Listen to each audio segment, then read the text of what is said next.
ni PBBM with China regarding dyan sa Ayungin Shoal. Na ang gusto nilang mangyari, do sa understanding na yon, yung agreement ay sundan yung sinimulan ni dating Pangulong Duterte. Oh. Pero, sabi ni BBM, nako, hirap gawin yun ha. Di ba? Hmm. Ngayon, yung pag-amin lang po rito maliwanag. Nakakatumbas po nitong salita, kaya nga nilinaw ko na dyan, ang status ko ay pababayaan yung mabulok ang BRP Sierra Madre. However, for the time being, patuloy tayong magpapadala ng mga tao natin doon magbabantay sa Kalawang. Kasi bakit Kalawang lang? Kasi pabubulukin lang pala ni Daddy Diggs eh. 'Di ba? Pagka nabulok na 'yon, nagiba na, alis na yung mga tao natin. Then what's next? 'Di ba kapag kinain na ng kalawang 'yan, tinangay na ng alon, nagkadurog-durog na. Oh. Anong next dito? 'Di ba? Ayun nga yung sinasabi ni JV. Na yan, ay isinadsad talaga diyan bilang pagpapakita ng ating territorial waters. Actually, it was not territorial waters ha. Kasi ito po, ito again, kung ang basihan ng nagsasalita ay UNCLOS, hindi yan territorial water. Kasi that is already beyond the 12 nautical miles. Okay? Part iyan ng 200 nautical miles natin, exclusive economic zone. Hindi po yan territorial water. Okay? Yan po ay EEZ natin. Now, kung ang tinutukoy rito, because this statement is valid, dahil ang basihan dito, and I'm sure he will agree, yung PD 1596 na ginawa ni Apo Lakay noong 1978 na kung saan itong Kalayaan Island Groups ay claim niya, sinakop niya, he annexed that. Hindi naman lahat. Yung iba kasi nasa parte na labas na sa atin, nasa Vietnam, ganyan. So, inannex niya itong KIG at ang kanyang claim at paniniwala, yung mga features dyan, yung iba dyan ay mga isla. And therefore, entitled to 12 nautical miles, 200 nautical miles, EEZ. Yung 12 nautical miles, territorial water. So, yun, maliwanag. At ako, tingin ko, yun ang tinutukoy rito na basihan, yung PD 1596 ni Apo Lakay. Talino, di ba, no? Ni Apo Lakay. So, nilagyan pa niya yan ng isang presidential decree na kung saan nagtatakda ng ating exclusive economic zone prior to UNCLOS.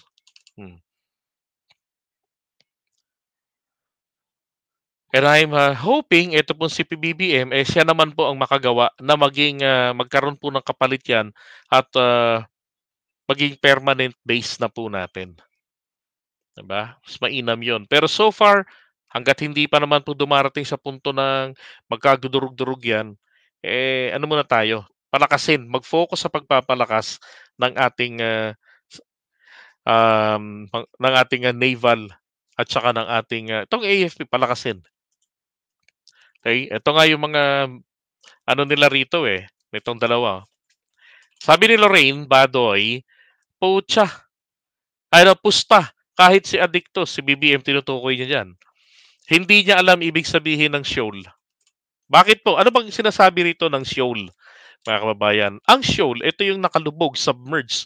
Ito ay hindi po entitled ng 12 nautical miles. Okay, walang entitlement, hindi pwedeng maging subject sa yung sabi na ikiklaim na teritoryo ko to, akin ito. Hindi pwede. Okay, hindi po siya bato, hindi rin po siya lalo ng isla. So wala talagang entitlement. And these guys are referring to Ayungin Shoal. Na kung tutusin, walang value yan para tayo makipagpatayan. Kaya sabi rito ni Malindugoy, magpapakamatay ba tayo over a shoal? Hindi nga lahat ng Pilipino alam ang ibig sabihin ng shoal. Okay.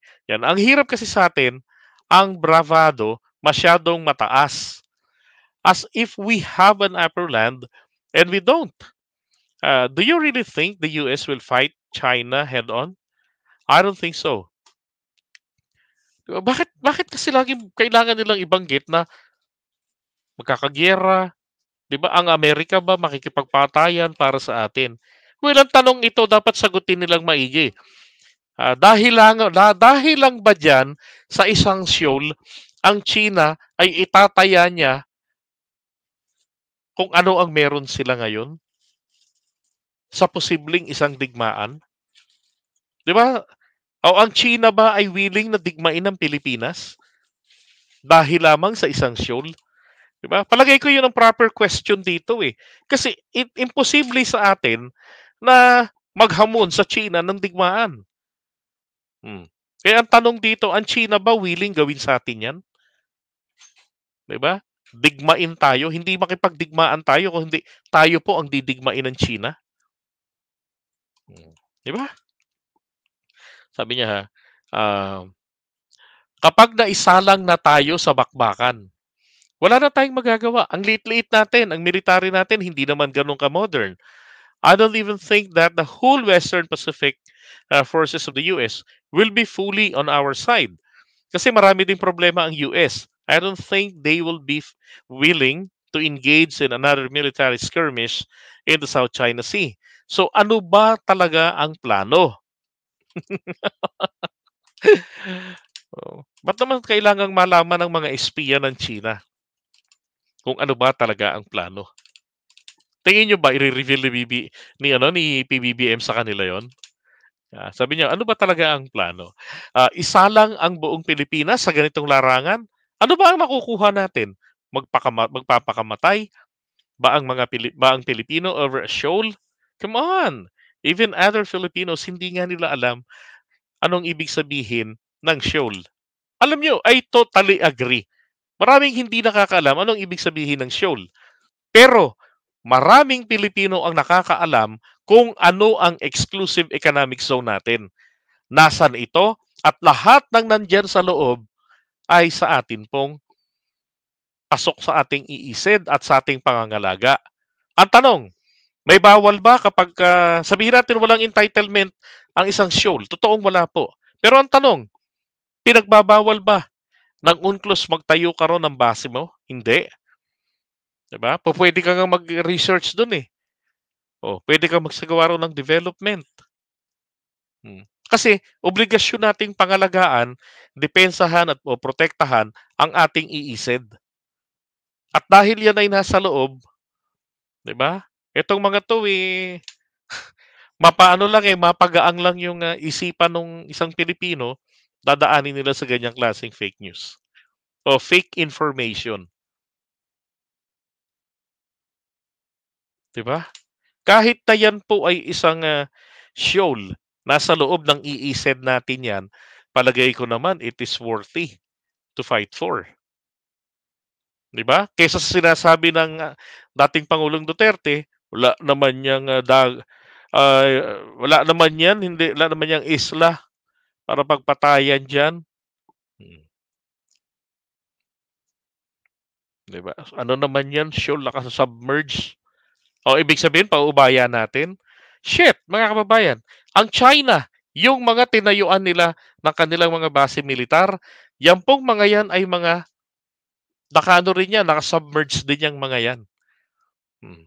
Kaya kahit na naiangat nila yon, hindi pa rin po yan pumapasa. Kasi nga, hindi naman totoo talagang mga isla sila. They were man-made islands. Diba? Pero hindi yun eh. Ang mahalaga doon is yung effective presence mo. Pag sinabi mong akin ito, amin ito, bahagi ng iisip namin yan, you have to be there.